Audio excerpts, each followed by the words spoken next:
Olá, seja muito bem-vindo. Você está no canal O Futuro da Face. Eu sou o Dr. Eduardo Caldeira. E antes do vídeo, deixe o seu like, se inscreva no canal. Hoje nós vamos fazer um vídeo totalmente diferente. Vocês irão acompanhar uma discussão clínica que eu vou fazer com os meus alunos sobre vestibulopatias, lesões e problemas que nós temos no órgão relacionado ao nosso equilíbrio. Alguns quadros relacionados agora à região nasal, ao nariz, como anosmia, né? A anosmia é a falta de olfato ou perda gradativa do olfato. Não sentirmos mais odores. E isso está relacionado a diversos problemas, entre eles, por exemplo, os meningiomas, né? Algumas doenças relacionadas, alguns tumores ou mesmo outros tipos de doenças relacionadas aí ao nervo olfatório.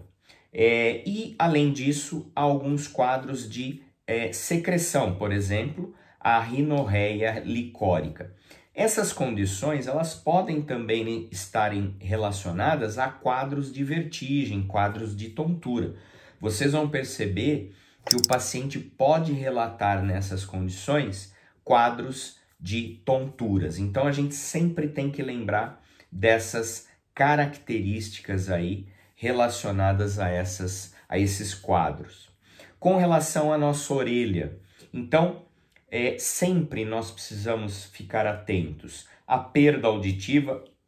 Isso é uma condição que pode estar relacionada às vestibulopatias, mas também a outros quadros, como o neurinoma acústico, né, que é um tumor relacionado aí à região vestíbulo-coclear. Além disso, secreções que estão normalmente relacionadas ao colesteatoma. O colesteatoma é um crescimento aí da região da orelha, normalmente relacionado a tecido epitelial.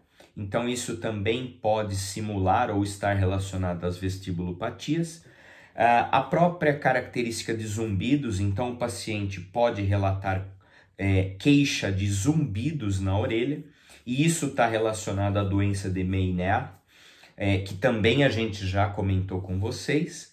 E os quadros de vertigem que são caracterizados mesmo como vestibulopatias também estão relacionados à região da orelha. E quadros de vesículas que podem acontecer na região da orelha, tanto interna quanto a parte externa, está relacionado ao herpes zoster. Então isso tem uma relação neurológica, tem uma relação com a região vestíbulo-coclear e pode estar relacionado com as vestibulopatias. Região dos olhos. Então, quando a gente observa um paciente com queixa de tonturas ou vertigens, nós temos que também indagar, temos que investigar os casos de pitose, né? A pitose normalmente palpebral é a conhecida popularmente como queda da pálpebra, e isso está relacionado, por exemplo, a inúmeros fatores, mas um dos quadros aí seria a miastemia, que é como se fosse uma fraqueza da musculatura da pálpebra, né? A presença dos chamados olhos secos, e isso está relacionado com a síndrome de Sjögren. Fotossensibilidade, então é muito comum pacientes com enxaqueca ou pacientes com tonturas relatarem fotossensibilidade. Só que a fotossensibilidade também é comum nas labirintites e também em quadros de enxaqueca e dores de cabeça.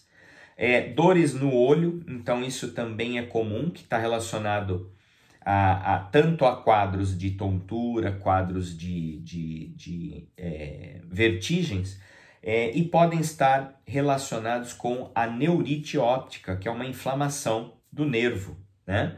Relacionados aí à parte de sensibilidade. Problemas respiratórios também podem se enquadrar e estarem simulando ou relacionados com quadros de pacientes com essa característica de vertigem e tonturas, como a dispneia, Dispneia aí, que é um problema de doença neuromuscular, dificuldade respiratória, o paciente relata dificuldade, falta de ar, né? Isso é a característica típica da dispneia. A própria asma, relacionada à vasculite sistêmica, né? Então você tem também um problema vascular, e nós já detalhamos isso em outras aulas, então vocês têm muito claro isso, que problemas vasculares estão relacionados às vestibulopatias. Vocês acabaram de acompanhar uma discussão clínica de vestibulopatias, algumas dicas e alguns caminhos clínicos que nós não podemos deixar de observar em relatos de caso de tonturas ou vertigens. Então, se você gostou desse vídeo, não esquece, se inscreve, deixe seu like e deixe seus comentários.